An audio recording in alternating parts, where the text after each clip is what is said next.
Hola chicos, buenas noches. Buenas noches, doctora. ¿Cómo están? Hola, hola. ¿Quiénes están? Brandon, Brian, Cristian, Diego, Gerson, Néstor, Jaime, Gabriel. Bien. Bueno, vamos a comenzar, ¿ya? A ver.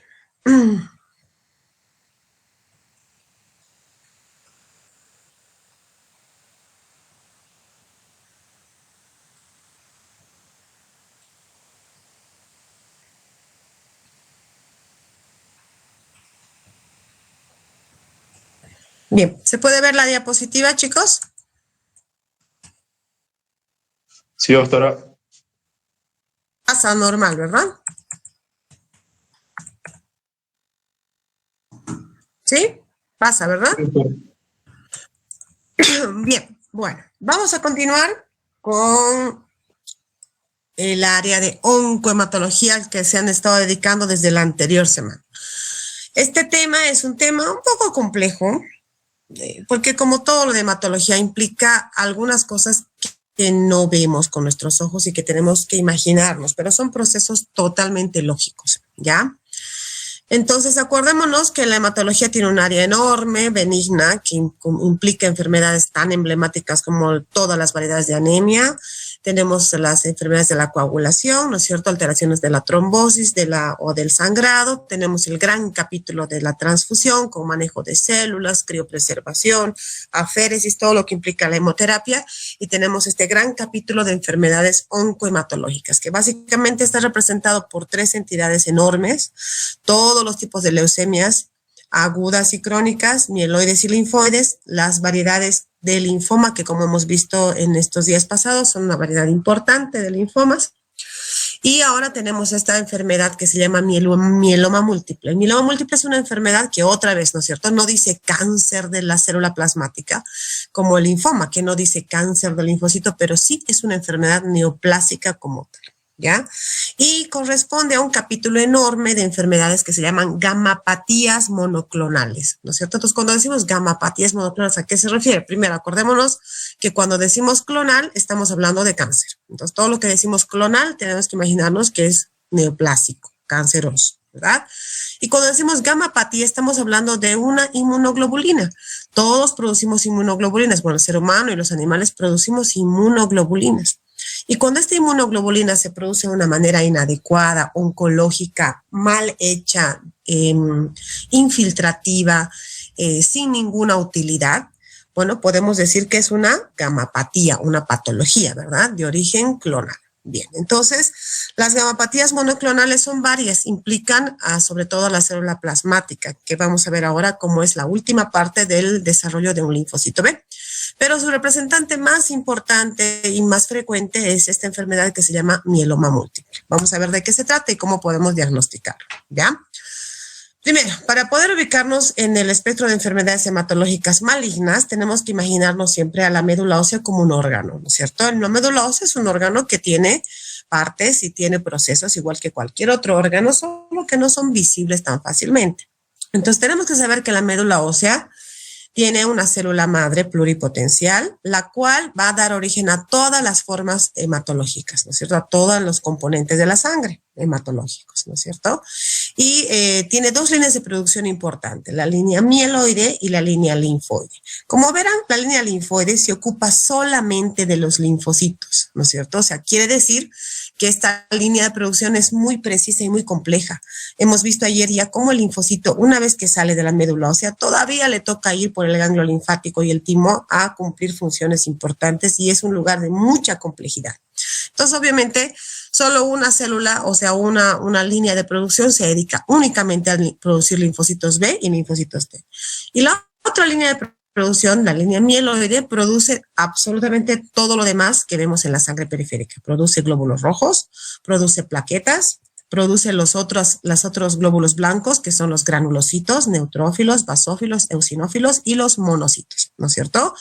Entonces, está cubierta toda la producción. Como verán, hay una parte de la hematopoiesis que se da enteramente en la médula ósea, quiere decir la primera maduración desde una célula totalmente inmadura con núcleo enorme, gigante, que se va achicando y va mejorando su núcleo y va tomando funciones específicas, hasta lo que aparece en sangre periférica, que son todos estos elementos que aparecen en sangre periférica, ¿no es cierto? Entonces, cuando la enfermedad neoplásica aparece en esta etapa de maduración intramedular, las enfermedades se llaman leucemias agudas, chicos, ¿no? Entonces tenemos la leucemia aguda mieloide y la leucemia aguda linfoide. Aquí es el origen, el cáncer ocurre en esta zona, dentro de la médula ósea. Ya cuando las células van saliendo a la periferia, enfermedades de proliferación. Esto es un diagrama para que puedan comprender mejor, ¿no? Por ejemplo, cuando la proliferación sin ton ni son clonal, como la quieran llamar, en una enfermedad mieloproliferativa, ataca a las plaquetas, se llamará trombocitosis esencial. Cuando esta enfermedad mieloproliferativa de la médula ósea ataca al glóbulo rojo maduro, se llamará policitemia vera, diferente a la poliglobulia secundaria. La poliglobulia es un signo, podríamos decirlo, una característica, no es una enfermedad como tal. La poliglobulia hay que estudiarla, hay que ver, es secundaria a un síndrome metabólico, es secundaria a una enfermedad pulmonar, es secundaria a quistes renales, o definitivamente es una enfermedad de la médula ósea, donde cuando se comprueba se llamará policitemia vera y no poliglobulia simple. Y cuando lo que prolifera son los granulocitos, sobre todo la línea de los neutrófilos, estamos frente a una leucemia mieloide crónica, no tiene el mismo contexto que la leucemia aguda, ¿ya? Es una enfermedad crónica, no indolente, pero de larvada, ¿no? Entonces, las enfermedades mieloproliferativas crónicas serán la trombocitosis esencial, la policitemia vera y la leucemia mieloide crónica. Del otro lado, cuando la enfermedad clonal o la enfermedad oncológica afecta al linfocito ya maduro, al que ha salido de la médula ósea, no es una leucemia linfoide aguda, es un linfoma o cualquier variedad de linfoma. Es decir, el cáncer está afectando en esta etapa en que va pasando la maduración por el ganglio linfático y por el timo. Una etapa muy importante. Bien. Cuando el linfocito logra atravesar toda su maduración principal, cuando logra aprender a reconocer lo propio de lo ajeno, finalmente se convierte en una célula supercapa que se llama célula plasmática. Esta célula plasmática es la que se ocupa de generar las famosas defensas del cuerpo, ¿verdad? La inmunidad humoral, no la celular, la inmunidad humoral. La inmunidad humoral quiere decir que mi cuerpo ha aprendido a reconocer lo propio de lo ajeno y ha podido presentarse a algunos antígenos externos. Por ejemplo, si me ponen la vacuna contra el COVID, me ponen un pedazo de virus, va a aparecer un presentador de antígeno y va a decir, mira, este es el COVID. Le va a decir la célula plasmática, a mucho gusto, toma, lo va a matar. Y va a crear una inmunidad. No solamente va a crear una inmunidad inmediata, una IgM activa, sino va a crear una IgG, una inmunoglobulina G de larga duración, ¿no es cierto? Todo es lo que llamamos la memoria o las defensas que nos dejan a largo plazo la mayoría de las vacunas o las infecciones que tenemos, ¿verdad? Imagínense lo importante aquí justo, que no sé si se ve en ustedes, en el mío no se ve, pero aquí justo acá está la célula plasmática. Quiere decir que es el último estadio de maduración del linfocito B, célula demasiado especializada. Bueno, cuando esa célula demasiado especializada se enferma con cáncer, pues se llama mieloma múltiple. Se imaginarán que una enfermedad que afecta demasiado la inmunidad causa muchos problemas de origen infeccioso y de otro tipo también, pero estamos afectando, el cáncer le está dando a una célula fundamental de la inmunidad, ¿ya? Entonces, finalmente, ¿qué habían sido las gamapatías monoclonales a la cual el mieloma múltiple pertenece? Son situaciones en las que aparece una inmunoglobulina monoclonal. Quiere decir, esa célula plasmática ya no produce pues IgG, IgM bien diferenciada con cadena kappa, lambda, o sea, una inmunoglobulina bien hecha, sino produce una globulina desastrosa, mal hecha, clonal, que no sirve para nada, ¿no es cierto? En el suero aparece esta hemoglobina en el suero y en cantidades enormes en la orina habitualmente, como resultado de la expansión de un clon de la célula plasmática productora de inmunoglóbulos. O sea, la célula plasmática se expande, se llena dentro de la médula ósea. En la médula ósea tenemos todas las líneas de maduración y tenemos un porcentaje de células plasmáticas normales que no debe ascender al 5%. Todos en médula ósea tenemos 5% de células plasmáticas normales. Las otras migran a todo el cuerpo, ¿no? Pero la plasmática que se queda en la médula ósea es 5%. Y aquí lo que sucede es que ese 5% se vuelve 10, 20, 30, pero no son las plasmáticas capas, lindas, células plasmáticas clonales, cancerosas, anormales, que no sirven para nada, ¿ya? Entonces, no solamente es el mieloma la única enfermedad de estas gamapatías monoclonales, son proliferaciones clonales de células B en los últimos estadios madurativos, ya sea en su fase, ¿no? ¿Y qué entidades comprende? Entidades malignas propiamente dichas, comprende al mieloma múltiple, a la macroglobulina de vigencia, cuando estamos realizando los estudios de descarte, ¿no? Pero el más frecuente, por mucho, es el mieloma múltiple. Luego tenemos unos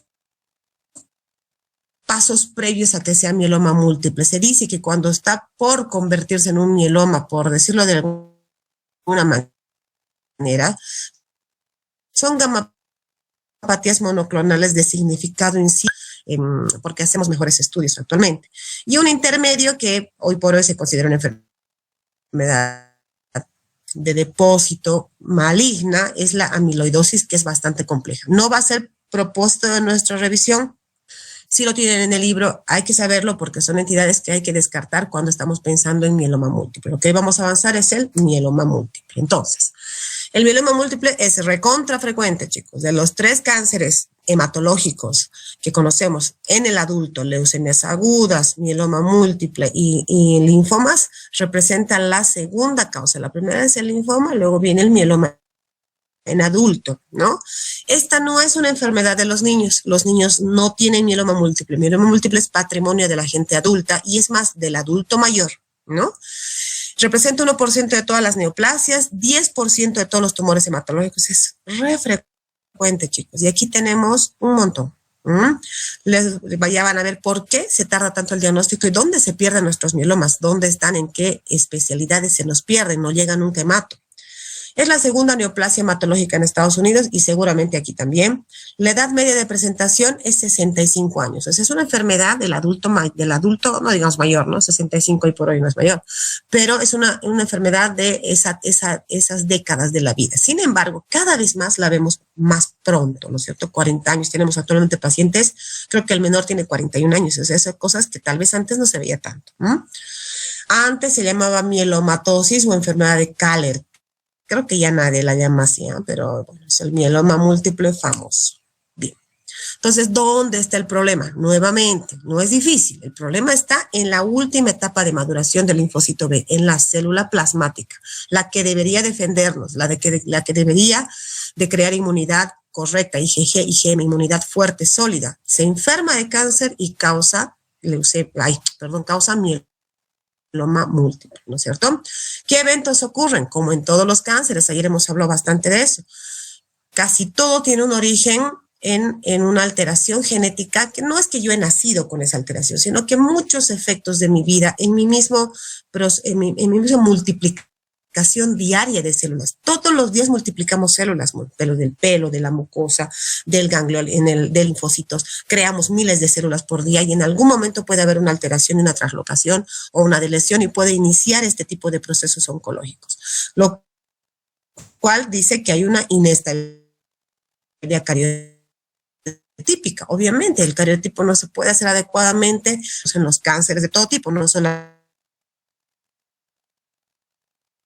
el mieloma, y mutaciones somáticas de base, ¿no es cierto? Entonces, esto hace que haya una transformación a célula tumoral.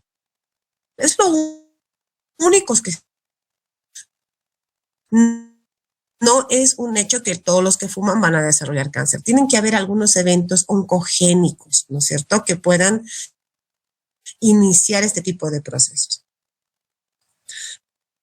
Entonces hay una interacción entre las células célula plasmática y el estroma medular. Bueno, hay mecanismos de proliferación celular y el mecanismo clave del cáncer, ¿verdad? Bien, entonces,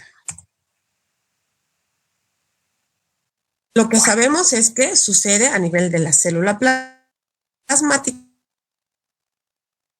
corrió todo su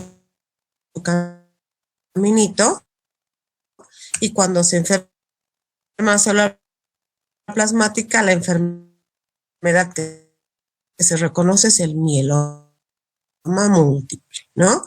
Miren cómo acá, esta creo que nos mostré ayer, que en cualquiera de estos procesos puede producirse un cáncer y genera todos estos diferentes tipos de linfoma. Y todos los cánceres que se producen dentro de la médula ósea serán leucemias agudas, linfoides o mieloides. Bien. ¿Qué vamos a encontrar como característica en el mieloma múltiple? Tanto clínicamente como patológicamente. Para poder definir la clínica, chicos, siempre tenemos que pensar en la etiología celular, ¿no es cierto? O sea, patológica. ¿Cómo ha iniciado? Y por ende, ¿qué síntomas me va a dar que yo pueda reconocer? Pero acá vamos a ver. Primero, lo primero que hay dice que es una infiltración de la médula ósea por esta célula plasmática anormal, oncológica. Entonces, en vez de ser 5% la célula plasmática, se eleva y en la médula ósea está llena de células plasmáticas, por ende, más del 10% mínimamente, por ende, toda la otra producción se ve pues desmejorada. No habrá buena producción de glóbulos blancos normales, no habrá buena producción de hemoglobina o de glóbulos rojos más bien, pero más resalta debido a esta infiltración, chicos, es la presencia de un dato muy prevalente en los pacientes con mieloma múltiple, ¿ya? Luego, esta célula plasmática anormal no va a producir una inmunoglobulina buena.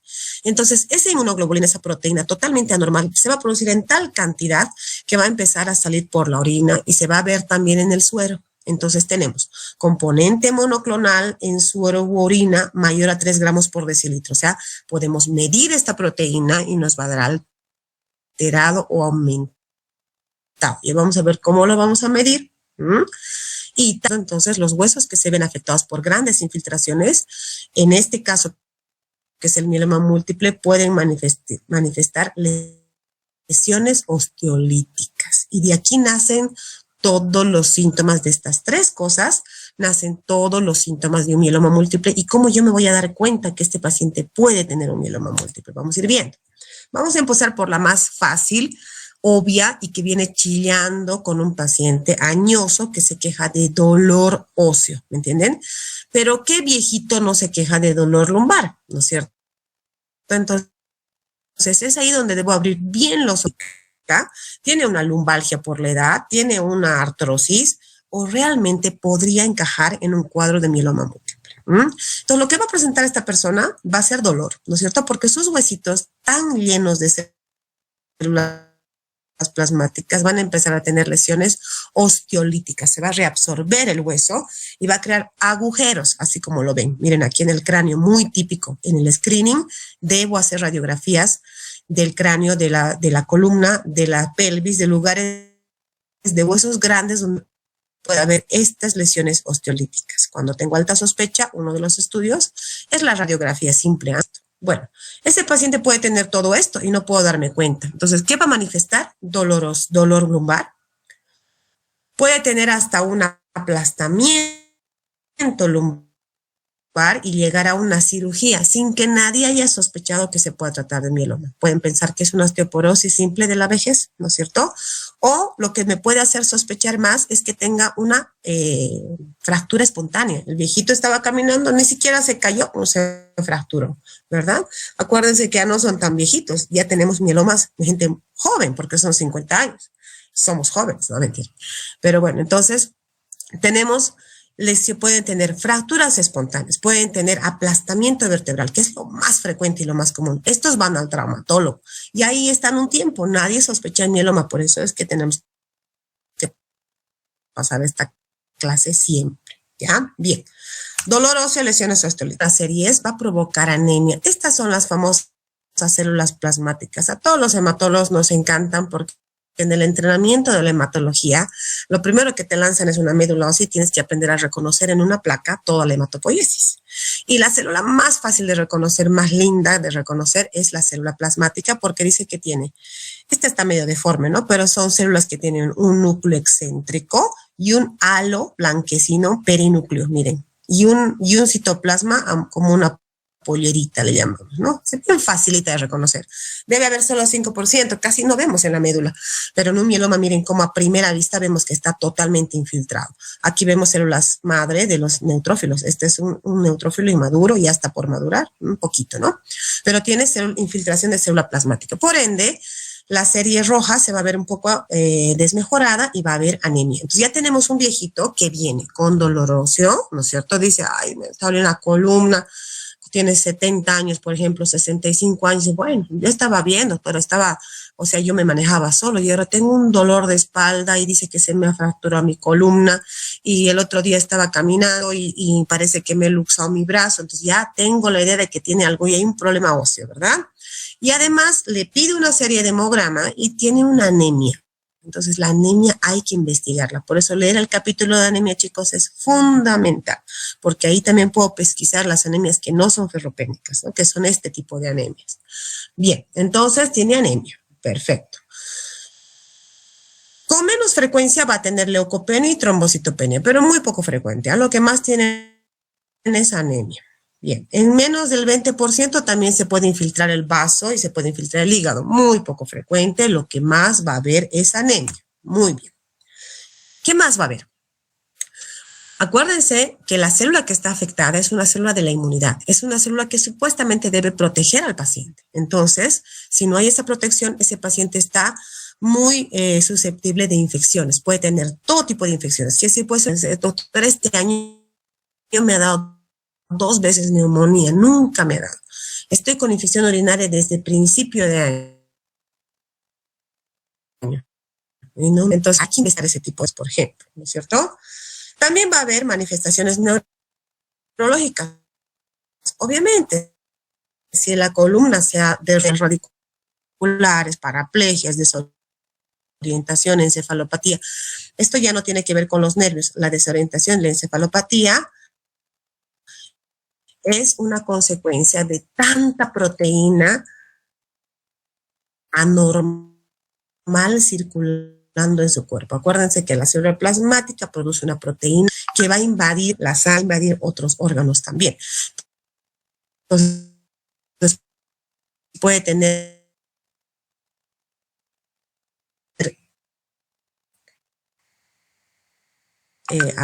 interesante en estos pacientes es que el primer órgano que se daña suele ser, además de la médula ósea, obviamente, suele ser el riñón. ¿Por qué? Hay una aparición de nefritis intersticial por depósito partes de las inmunoglobulinas totalmente anormales que van a ir a meterse al riñón a nefritis intersticial. ¿No es cierto? A la vez también, por tanta destrucción del hueso va a haber hipercalcemia. En la sangre voy a encontrar calcio elevado porque está fuera del hueso. El calcio debe estar dentro. Aquí se sale y en sangre voy a encontrar calcios elevados. Incluso en la orina puedo encontrar daños renales. Entonces, ¿cómo puede debutar un paciente con mieloma? Puede debutar con dolores óseos. Si soy muy capo, voy a hacer algunos estudios. Y peor si asociado con deterioro del estado de la función renal. O sea, puede tener creatininas aumentadas, ¿no es cierto? O proteínas en la orina, ¿no es cierto? Excedidas. Entonces, si tiene esas 3 cosas, esto no es un viejito con una lumbalgia. Esto puede ser un mieloma múltiple hasta que se da en diálisis, porque a veces ya tienen tal daño renal que largan con una diálisis y el nefrólogo dice hay que biopsiar para ver si es glomerulonefritis y encuentran amiloide. Y dicen, no, es un mieloma. La idea es encontrar anemia, no sé. Dice que puede haber algunos trastornos hemorrágicos. ¿Por qué? Porque por hacer tanta la proteína, tanta éstasis, puede deteriorar algunos aspectos de la hemostasia, ¿no es cierto? Pero no puede haber solamente sangrados, también puede haber trombosis, que creo que es más frecuente. El paciente puede debutar con una trombosis venosa de la pierna o con una tromboembolia pulmonar y debido al estudio de la trombosis, cuando hay trombosis siempre debemos buscar cánceres, ¿ya? Bien, neurológico oculares, si hay mucha hiperviscosidad, diplopía, alteraciones, pérdida de la visión, ¿no es cierto? Papiledema, si hay mucha hiperviscosidad, también va a haber cefalea, vértigo, nistagmo, todas estas cosas. Pero por mucho lo que más predomina son los cabeza, sueño, llegando a disnea, taquicardia, y cansancio y el fallo renal o la alteración de la creatinina, más los dolores óseos o musculares óseos debido al derrumbe de la columna, ¿verdad? Bien, ¿qué debo hacer para diagnosticar? Obviamente haré una buena anamnesis, investigaré desde cuándo son los síntomas, no solo me quedaré diciendo que es una lumbalgia de un viejito, sino que investigaré a detalle todas las cosas, ¿no? Cuándo comenzaron y qué otros síntomas más tienen. Examinaré si no tiene fractura, si no tiene alguna otra tumoración visible, porque cuando un mieloma múltiple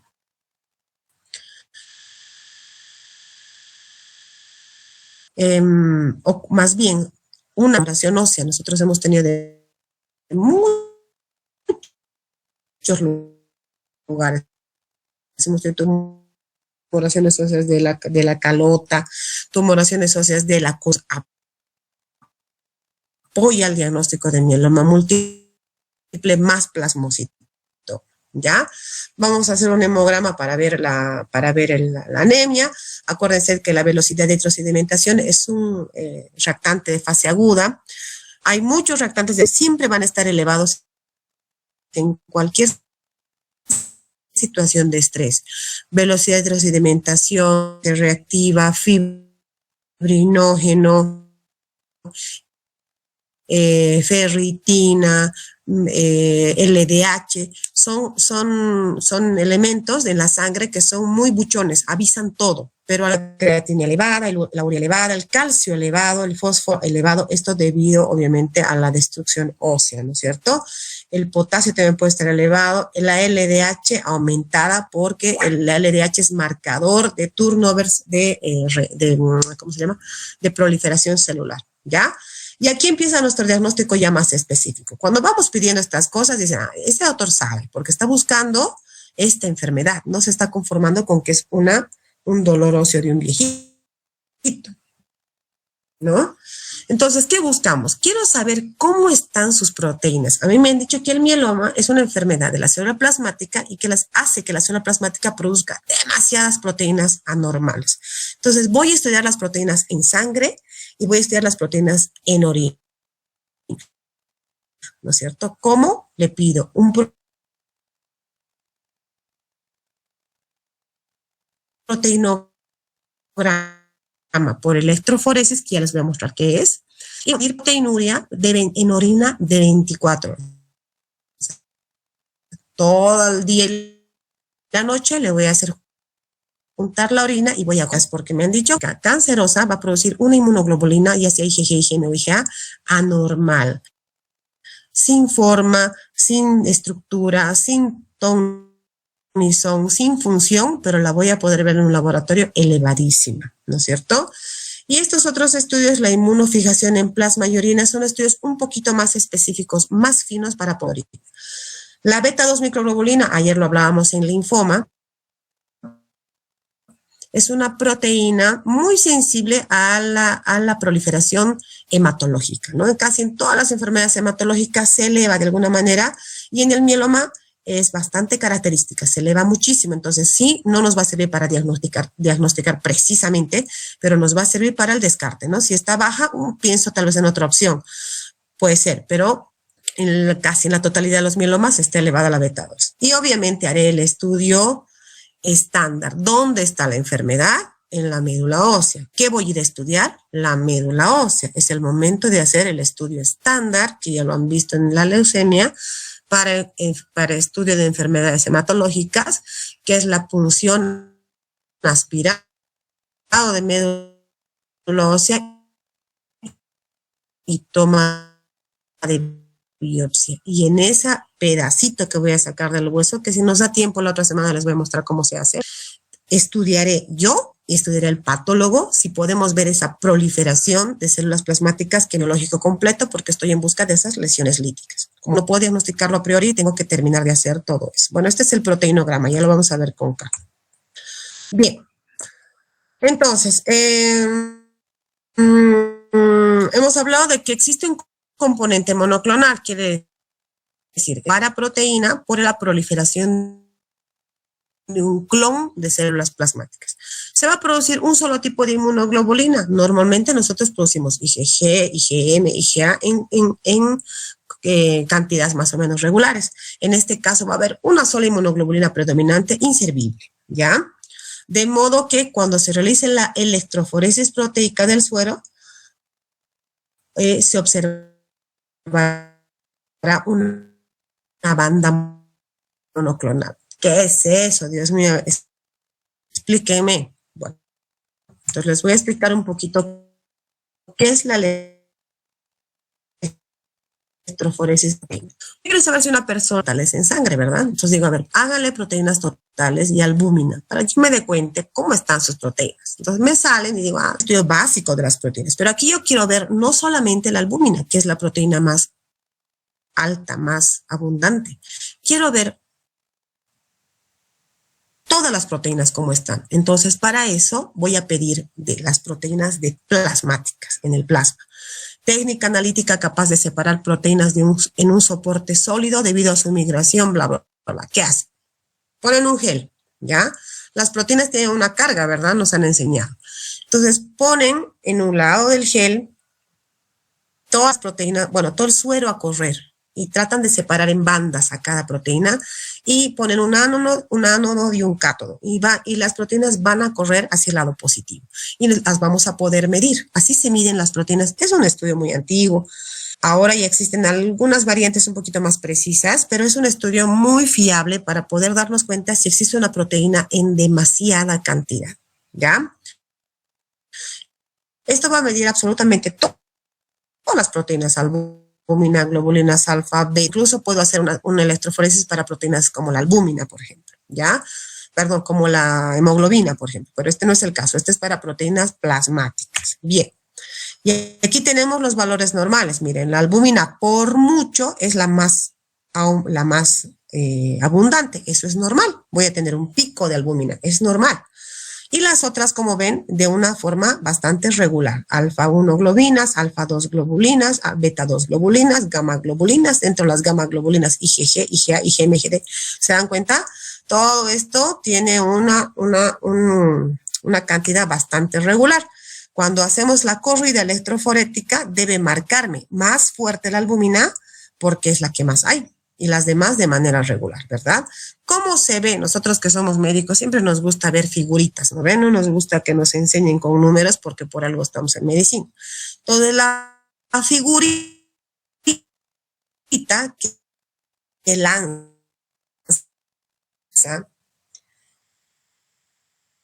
la electroforesis de proteínas es un pico enorme en la albúmina. Esto es completamente normal. Tenemos más albúmina que cualquier cosa. Y miren acá,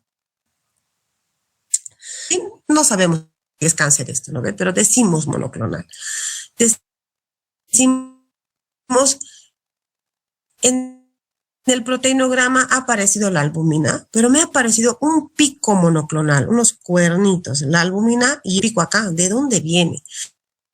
Entonces, mi sospecha de mieloma múltiple es todavía mucho más alta. Casi ya he hecho el diagnóstico en suero. ¿Me entiendes? Y con muestras patológicas, ¿verdad? Pero aquí casi he hecho el diagnóstico. Bueno, o sea, yo sé que hay una proteína anormal. Este señor no solamente está mal porque es viejito, este señor no solamente tiene osteoporosis, tiene anemia, tiene fallo renal, tiene lesiones osteolíticas y tiene este enorme pico de globulinas anormales en la sangre. Listo, ya he hecho el diagnóstico y lo mandaré con el hematólogo y no solamente con el traumatólogo. ¿Qué más va a haber? Acuérdense que esta proteína anormal es una sustancia amiloide. Podemos imaginarnos como una gelatina pegajosa. Y en la sangre periférica hay un fenómeno bien bonito que los bioquímicos que les encanta la hematología lo describen y no le damos bola a veces, ¿no? Dice, observó los glóbulos rojos en pilas de moneda. También se llama rouleau. Aquí está, rouleaux, ¿no? Es del francés. Miren, los glóbulos rojos pegoteados. Y eso me habla de la existencia de una proteína anormal. Entonces, este puede ser un hallazgo. ¿Sabe qué, doctor traumatólogo? El paciente que usted está yendo a cirugía para arreglarle la columna, le cuento que tiene anemia, tiene creatinina alta y tiene rouleau. Entonces, le voy a sacar una buena muestra o finalmente llamo al hematólogo, ¿no es cierto? Porque tiene más datos que solamente un aplastamiento por osteoporosis. Bien. Bien, en el componente 2, ¿qué pasa cuando la cantidad de paraproteína es pequeña y no se detecta? Bueno, a veces hay casos en que en los mielomas, si bien hay gran cantidad de células plasmáticas, hay daño del riñón, y hay lesiones osteolíticas, por más que le busco la proteína, no la puedo encontrar en sangre. No se puede detectar en cantidades detectables o en orina. Pasa algunas veces eso y esos mielomas se llaman mielomas no secretores. No quiere decir que no tenga mieloma, sino que voy a necesitar un estudio un poquito más específico para encontrar esa cantidad de proteínas anormales, ¿ya? Necesita técnicas más sensibles como la inmunoelectroforesis o inmunofijación. Bueno, eso lo vamos a dejar un poquito de lado porque son técnicas más novedosas de bioquímica que nos ayudan a poder pesquisar en sangre y en suero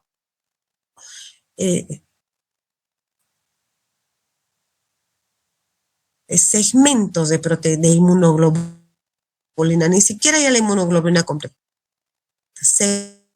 segmentos de inmunoglobulina, cadenas ligeras sueltas, acuérdense que la inmunoglobulina tiene un porcentaje muy alto de mielomas que sucede esto.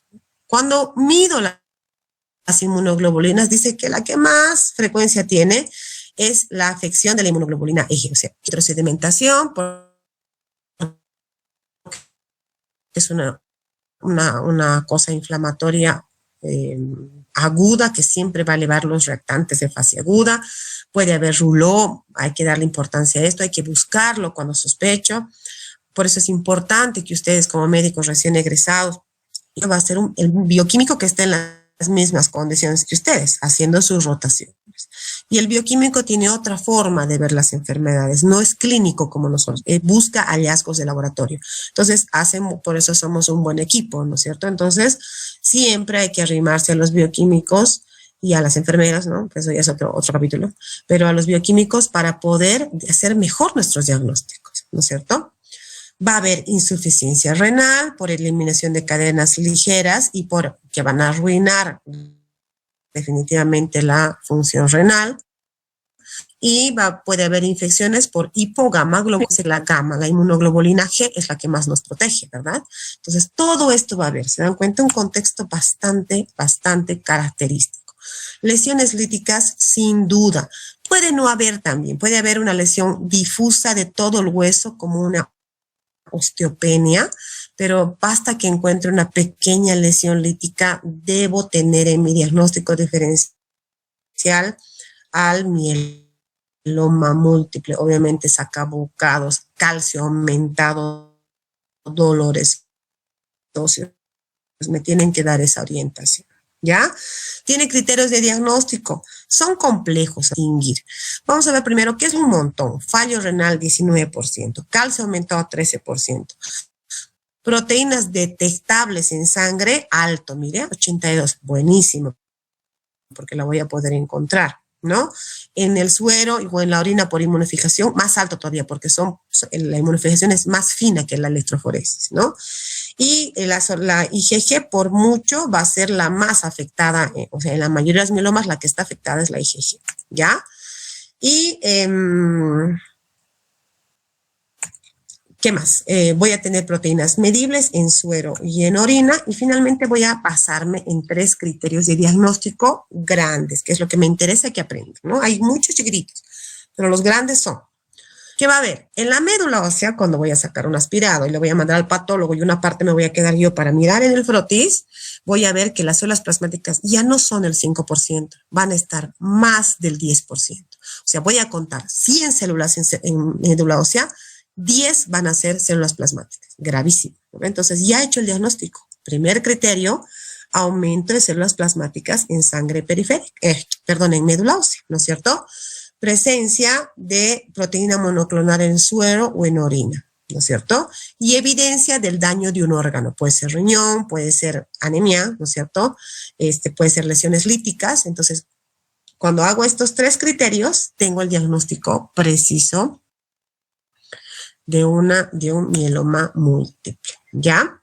¿Cómo son estas células plasmáticas? Miren, ya les había hablado, son células grandes, con núcleo excéntrico, con un halo blanquecino alrededor del núcleo, muy característica, ¿no? Y lo más importante es que están aumentadísimas. Un criterio importante, los que pasamos práctica en el hospital, tratamos de ver médulas.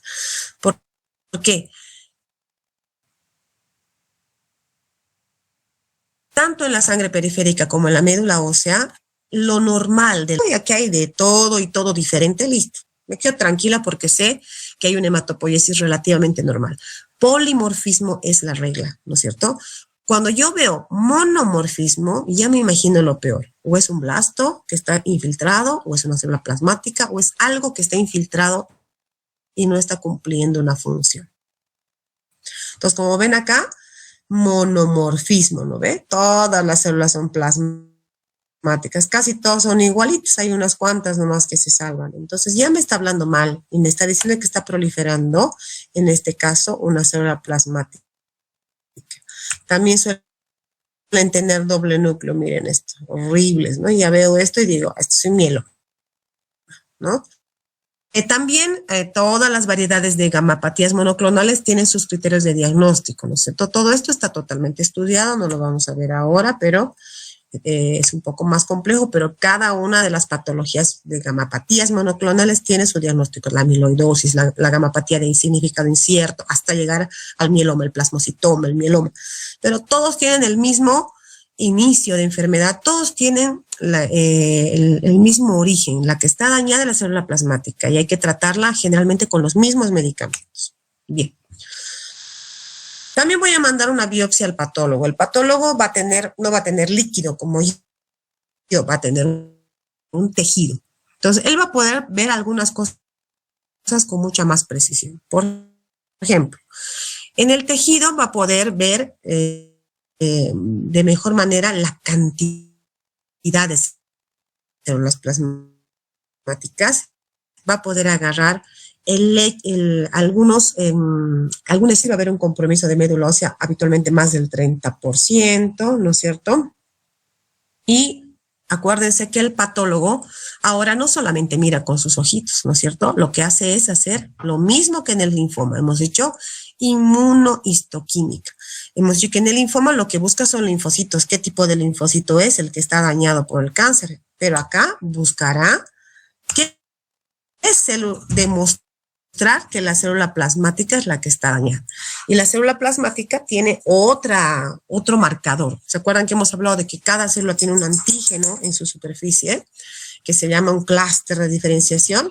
Bueno, en la célula madre hemos dicho que es CD34, el linfocito T será CD3, CD22.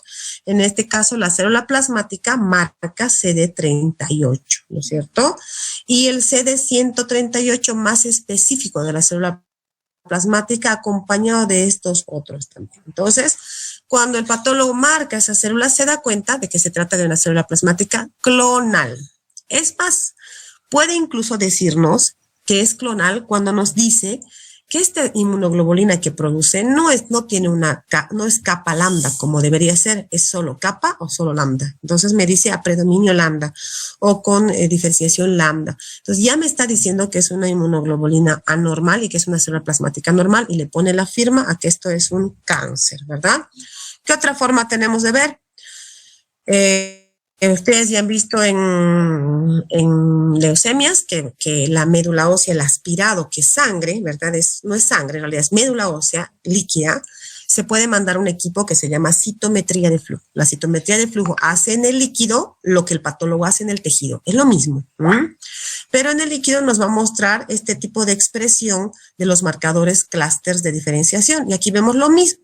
CD45 presente, CD138 debe estar por acá presente y me va a poder diagnosticar, aquí está CD38, y me va a poder decir, al igual que el patólogo, que sí se trata de un mieloma múltiple. Es más, me va a poder decir la carga tumoral y también me va a ayudar mucho la citometría de flujo para que al final del tratamiento me pueda decir que realmente no existe nada de enfermedad mínima residual negativa, que es lo que yo busco después de todos los tratamientos que le voy a hacer, ¿ya? Esta es la expresión de un inmunofenotipo por citometría de flujo, pero quiere decir exactamente lo mismo, buscar y encontrar e identificar la célula plasmática con su clúster de diferenciación, que es nuestra forma de diagnosticar, ¿ya? Bien, ¿qué más? Como todas las enfermedades oncológicas, también es afectada por ciertas traslocaciones de buen o mal pronóstico que yo debería de detectar al inicio, sobre todo en pacientes que se ven factores de riesgo. Por ejemplo, un paciente muy joven, ya puedo ver que su mieloma va a ser de mal pronóstico y debería yo hacer por citogenética determinar si tiene hiperdiploidías, hipodiploidías, algunas alterativas que me van a hablar un poco de cómo me va a ir en el tratamiento, ¿no? Como les he dicho anteriormente, se nos dificulta un poco porque no es algo que esté totalmente aceitado en nuestro país poder hacer citogenética de rutina, pero sí lo hacemos en casos particulares donde sí queremos ver qué está pasando con ese paciente. Al igual que en el linfoma, también puedo ver estas translocaciones no solamente por citogenética convencional, puedo verlo por biología molecular y puedo verlo por FISH, que es fluorescencia, ¿verdad? Es una forma de identificar mejor. ¿Cuál es el rol de las imágenes? Acuérdense que esta enfermedad, las lesiones líticas, se ven de entrada en una radiografía. A veces, cuando hay masas puntuales, además de ser un mieloma, además es un plasmocitoma, puedo ordenar algunas imágenes un poquito más precisas, resonancia magnética, tomografía por emisión de positrones o una tomografía me puede ayudar. Pero en general, un escáner radiográfico está en la médula ósea.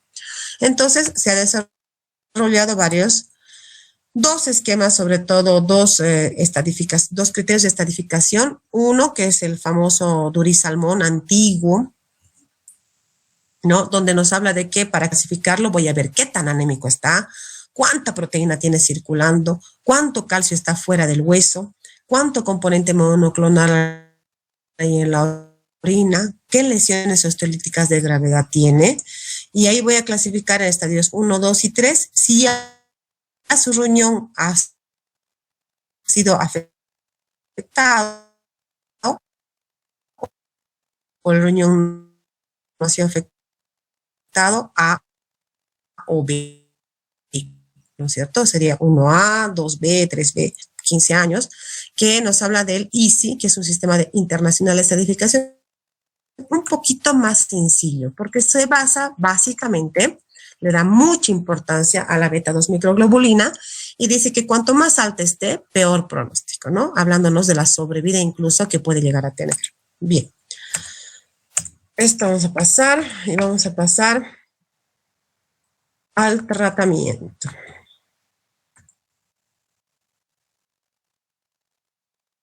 Muy bien.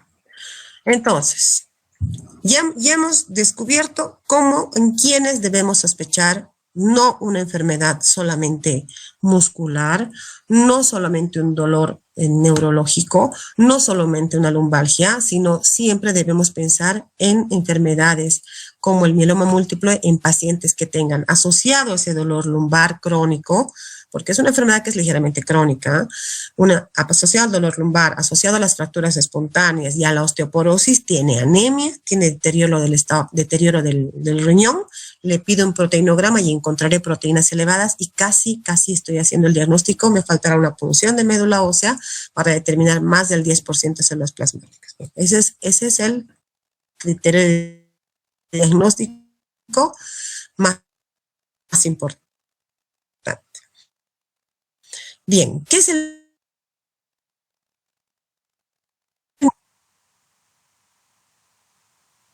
en cuanto al tratamiento? Es una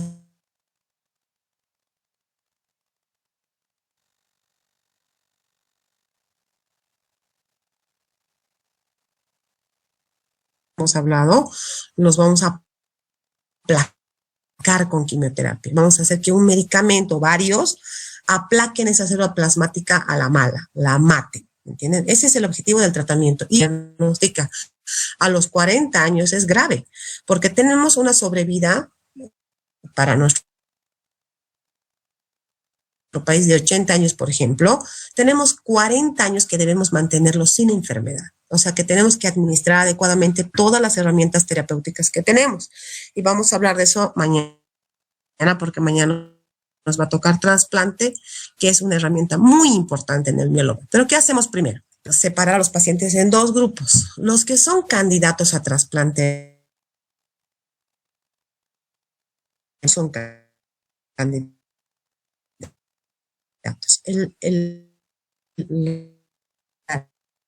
El corte es la edad. Este corte estaba muy bien definido a los 65 años. Hoy por hoy ese corte es una estrategia más agresiva para controlar su cáncer. Ya no tiene tanto que ver la edad, ¿eh?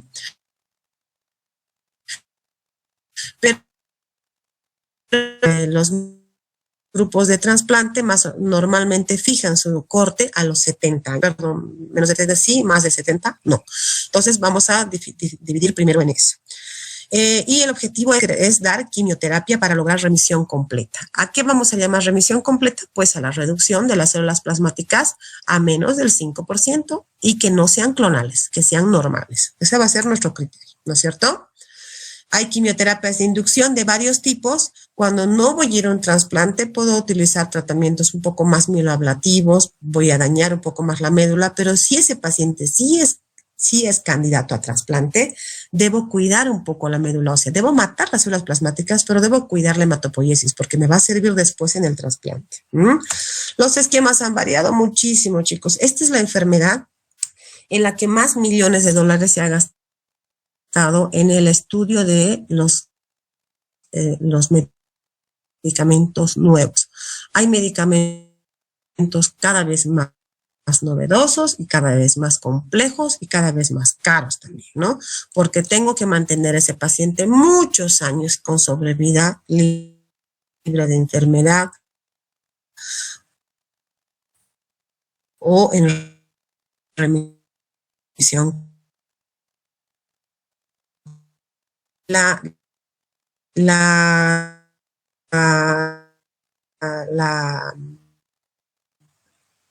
farmacéuticas en todo el mundo hacemos casi lo mismo, ¿no? Y la primera línea para el mieloma implica drogas como el bortezomib. Esto está mal, no es bortezomib, es bortezomib. Es un medicamento que no es químico. Acuérdense que la quimioterapia química es muy importante, pero es poco específico, ¿cierto? Que van a una cosa específica. Bueno, el bortezomib es un inhibidor del proteasoma, se llama. Quiere decir, va directo a los mecanismos de producción anormal del ADN. ¿no? Es una cosa muy específica molecular, ¿no? Y ha mejorado mucho la sobrevida. Tiene muy poca toxicidad sobre la médula, tiene una toxicidad neurológica medio fea, que causa neuropatía periférica, un poco idiosincrásica, no todos lo tienen, pero sin duda es el pilar del tratamiento hoy por hoy en casi toda Latinoamérica y bueno, asociada a otras drogas más simples y en algunos países más desarrollados a drogas más complejas todavía. Se asocia en nuestro país el bortezomib con la talidomida y con la dexametasona. Siempre deben ser tripletes, ¿no es cierto? Hoy por hoy se habla incluso de cuádrupletes, ¿no?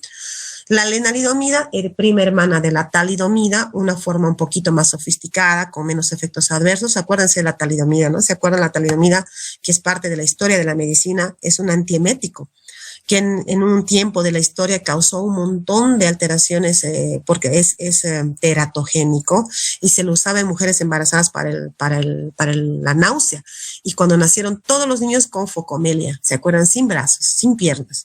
Y así se descubrió el poder citotóxico de la lenalidomida teratogénico, de la talidomida. Y ahora la talidomida se la utiliza ampliamente en el área de oncología porque se sabe que es un medicamento que inmunomodula y controla el cáncer. La lenalidomida, su hermana mayor, mucho más todavía. La radioterapia tiene alguna función todavía. La radioterapia en hematología se usa poco, se usa más radioterapia en oncología clínica, pero en hematología tenemos ciertas funciones como por ejemplo cuando el hueso está demasiado destruido, la radioterapia puede apuntada a un solo hueso o a un grupo de huesos puede mejorar la enfermedad y dar firmeza al hueso. La usamos a veces cuando hay riesgo de ruptura de la médula espinal, ¿no? Cuando está tan fracturado que se puede quedar paralítico. Ahí usamos de emergencia la radioterapia. Y obviamente los corticoides que siempre van a apoyar a todo tipo de enfermedades oncológicas. Bien. Bueno, y después de esto, cuando hacemos el tratamiento, queremos lograr remisión completa. Se hacen habitualmente tripletes, cada ciclo dura un mes. La aplicación es un poco desordenada, pero cada ciclo dura un mes y debemos hacer entre 4 a 6 ciclos. Cuando logramos remisión completa, cuando vemos la médula ósea con menos del 5% de células plasmáticas y células plasmáticas normales, hemos llegado a la primera remisión completa. Y hoy por hoy, el paciente con mieloma múltiple tiene indicación sine qua non de realizar trasplante de médula ósea autólogo a la primera remisión completa. O sea que aquí es el momento en el que tenemos que trasplantar. Y es precisamente lo que vamos a ver mañana, cómo se hace el trasplante autólogo de médula ósea, que es el que nos sirve para linfoma y para mieloma, ¿ya? Bueno, espero no haber corrido mucho, yo siempre hablo un poco rápido, es algo que no puedo cambiar en muchos años, pero he tratado de ser lo más explícita posible y terminar esto, ¿ya? Bueno. Creo que eso es todo sobre el mieloma. Entonces, mañana avanzamos. Voy a dejar de compartir acá. Mañana, ahí está. Mañana avanzaríamos trasplante de médula ósea, autólogo y alogénico, para que entiendan un poco cuál es la base de este tratamiento, cuándo se usa, por qué es tan importante, por qué es de tanta necesidad en los países, y vemos un poquito también la historia de Bolivia, qué ha pasado con el trasplante durante estos años, ¿ya? Mañana, si pudiera ser posible, yo quisiera que nos veamos 6:30, ¿ya? Para poder terminar 6:30, nos veremos mañana. ¿Tienen alguna objeción? ¿No? Estaría bien 6:30. ¿Alguien no podría? Doctora, ¿se da teóricas de cirugía a esa hora? Sí, así. ¿A qué hora? Es de 6 a 7 las teóricas de cirugía. Ah, qué macana. O sea que justo a esa hora van a estar en teórica de cirugía. Y mañana hay teórica, normal. De lunes a viernes, doctor. Ya. Bueno, vamos a empezar a las 7 en punto. Ya, 7 en punto para terminar, porque es medio larguito ese tema y como no pasamos un día, vamos a tener que hacerlo en una sola fecha, ¿ya? 7 en punto, entonces, bien que me han dicho. ¿Alguna pregunta de mieloma? ¿Les ha quedado claro?